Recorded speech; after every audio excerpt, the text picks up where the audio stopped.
اللہ کے انسائکلوپیڈیا میں مایوسی نہیں، حضرت والا کے پاس مایوسی نہیں. یہ جو ہر وقت سوچنا اور مایوسی اور ڈپریشن، آؤ میرے پاس. ڈپریشن کا پہلے اسپیلنگ پوچھوں گا، بتاؤ مجھے ڈپریشن کی اسپیلنگ کیا ہے، بتاؤ. مولانا نہیں معلوم تو آپ تو بڑے MBA کیے ہوئے، پتہ نہیں BCom کیے ہوئے. ڈپریشن کا اسپیلنگ بتاؤ. اگر صحیح بھی بتایا میں کہوں گا غلط ہے. کیوں؟ وجہ کیا ہے؟ میں پوچھوں گا اس کا ترجمہ بتاؤ. ترجمہ آپ بتا نہیں سکتے. بتا بھی دیا تو تشریح بتاؤ، تشریح بھی نہیں بتا سکتے. ڈپریشن کچھ نہیں ہے، یہ ٹینشن کچھ بھی نہیں ہے. اس کے لیے کہ اللہ کا ولی ہونا بھی ضروری نہیں ہے. ایک دو باتوں پر عمل کر لیا ڈپریشن اور ٹینشن شناشن ہو جائے گا.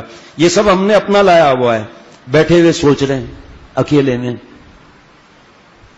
پہلے مرغی بنی یا پہلے انڈا ہے، جب تک دوسرا انڈا لے کے چلا گیا ہے. یہ بیج جو ہے اس کا کیا مسئلہ ہے؟ یہ آسمان، یہ پنکھے میں 3 پر کیوں ہیں؟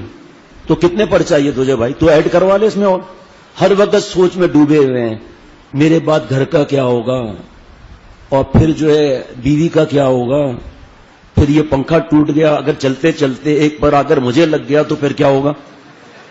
اب وہ پر کو دیکھے جا رہے ہیں. اب جس مسجد میں کارپیٹ ہوتے ہیں وہ کارپیٹ کو دیکھ رہے ہیں اپنی طرف سے ہی. یہ تو شیر بنا ہوا ہے، یہ دیکھو چیتا اس پہ حملہ کر رہا ہے. نماز ختم کر کے امام صاحب یہ کیا کارپیٹ لگایا، اس پہ بندر بنا ہوا ہے، شیر بنا ہوا ہے. اور بھائی بندر تو خود بن رہا ہے، وہاں کہاں سے آ گیا شیر؟ اس کو ڈپریشن کہتے ہیں. اس کو کس چیز کا ٹینشن ہے آپ مجھے بتاؤ. بھنڈی مہنگی ہو گئی ہے، بھنڈی مہنگی ہو گئی، مٹر مہنگے ہو گئے، ٹماٹر مہنگے ہو گئے، کھا تو سب ہے. آئے مہنگائی، آئے مہنگائی. کبھی کوئی پرندہ کوئی بھوک سے مرا ہوا دیکھا ہو تو مجھے بتا دینا دنیا میں کہیں پرندہ بھوک سے مرا ہو. ان جانوروں کو اللہ پر کتنا اعتماد ہے. اور ہم بیٹھے ہوئے ہیں. یہ صاحب میں نے ڈینٹسٹ کلینک کھولی ہے اور جو آتا ہے میں اسے سب دانت نکال دیتا ہوں. بھائی تجھے تکلیف کیا ہے؟ سب دانت نکالتا ہے بھائی. سب دانت نکال کے رکھ دیا کہ اس میں جو تکلیف ہے مجھے بتاؤ میں نکالوں. تو آپ نے نکال دیا سب. تو بھائی یہ صرف اس کا علاج کیا ہے ٹینشن کا، آپ کو ڈپریشن کا بتاؤں؟ بغیر فیس کے بتا رہا ہوں. اور ایسا علاج ہے کہ آپ کو خرچہ بھی نہیں کرنا پڑے گا. ڈپریشن ٹینشن کا سب سے بڑا علاج ہے تنہائی نہیں چاہیے، سوچنا نہیں چاہیے، سوچ نہیں چاہیے. تیسرا علاج ہنسنا بولنا. ہمارے پاس عید کے بعد آپ آؤ انشاءاللہ 10 دن میں ٹینشن دور نہ ہو تو کہنا. اللہ کی رحمت سے ایسا اللہ تعالیٰ مزہ عطا فرماتے ہیں. تو یہ علاج ہے. سیب ایک چھلکا اتار کے روز کھاؤ. جہاں تنہائی میں پہنچے شیطان آ جائے گا کی گل ہے جناب، کہا یار تیرا ہی تو انتظار تھا بھائی، تو کہاں ہے اب تک بھائی. اللہ فرماتے اما ینزغنک من الشیطان نزغ فاستعذ باللہ. یہ شیطان تو وسوسے ڈالے گا، تم میری پناہ میں آ جاؤ نا. ایک بار پڑھ لو اعوذ باللہ من الشیطان الرجیم. اب ہمارا دوست ہے ہر وقت شادی کے خیالات میں ہوتا ہے اور شادی بھی کر رہا ہے چترال کے پہاڑ پر، کیونکہ چترال کا رہنے والا ہے. اور ہر بار بیوی پہاڑ سے نیچے گر جاتی ہے. بتاؤ تمہیں پنچایت کیا ہے کہ بھئی تو کیوں پہاڑ کی چوٹی پر شادی کر رہا ہے جا کر. ابھی کل بتا رہا تھا گھر والے پھر پہاڑ کی چوٹی کے نیچے گھر بنا رہے ہیں. پھر ایک پہاڑ سے پتھر گرے گا پھر گر جائے گا گھر.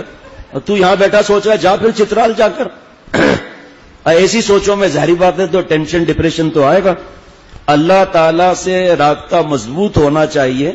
اگر کچا بھی ہے کوئی بات نہیں، مایوس نہیں ہونا ہے، بس ہنسنا بولنا ہے، نیک دوستوں میں رہنا ہے. سوچنا نہیں ہے کہ 1 اور 1 11 کیوں ہوتے ہیں، 1 اور 1 2 کیوں نہیں ہوتے، اور اسی چکر کے اندر جا رہا ہے. ایک صاحب تھے بیوقوف نمبر 1، وہ لیٹے ہوئے تھے تو اوپر بیر لگے ہوئے تھے. تو کہا کہ یہ کمال ہے، یہ تربوز وغیرہ نیچے ہوتے ہیں اگر یہ اوپر لگتے تو کتنا اچھا ہوتا.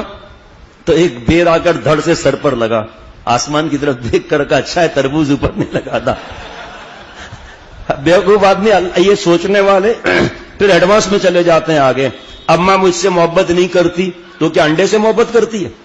ابا محبت نہیں کرتے، ارے بیوقوف بعض ماں باپ بیچاروں کو محبت کا اظہار نہیں آتا. اور پیارے شیخ فرماتے تھے کہ بیوقوف ایسا کبھی نہیں ہو سکتا کہ ماں باپ محبت نہ کریں. حضرت موسیٰ علیہ السلام یا حضرت عیسیٰ علیہ السلام کے زمانے میں 2 عورتوں کا جھگڑا ہو گیا، ایک کا بچہ مر گیا. اب وہ دونوں عورتیں کہتی یہ میرا بچہ ہے، اللہ کے پیغمبر علیہ الصلوۃ والسلام جو زمانے میں تھے اس کے پاس لائے. اب وہ کہتی ہے میرا ہے, وہ کہتی وہ بھی قسم کھا رہی ہے, وہ بھی قسم کھا رہی ہے. فرمایا یہاں آؤ, بچے کے 2 ٹکڑے کر دو, ایک ٹکڑا اس خاتون کو دے دو, اس ٹکڑا اس خاتون کو دے دو. حضرت فرماتے ہیں کہ اس اور جو ماں تھی چیخ پڑی کہ مجھے بچہ نہیں چاہیے, میرا بچہ نہیں ہے, اس کو دے دو بچہ. میں نے آپ سے غلط بیانی کی تھی. حضرت نے فرمایا, حضرت موسیٰ علیہ السلام یا حضرت عیسیٰ علیہ السلام نے فرمایا بچہ اس کو دے دو. یہ اصلی ماں ہے جس نے بچے کو کٹنے نہیں دیا. وہ کہہ رہی ہاں کاٹ دو, آدھا اس کا آدھا میرا. یہ ایسے فیصلے ہوتے تھے انبیاء علیہ الصلوۃ والسلام کے. تو میرے دوست, حضرت فرماتے تھے کہ ماں باپ کی محبت کا پتہ تمہارے کسی خدا نخواستہ بیماری یا تکلیف پہ پتہ چلے گا. اور چھوٹا بچہ جو معصوم ہوتا ہے اس کی طرف دھیان زیادہ ہوتا ہے, اسی لیے بڑے بچے شرارتی ہو جاتے ہیں.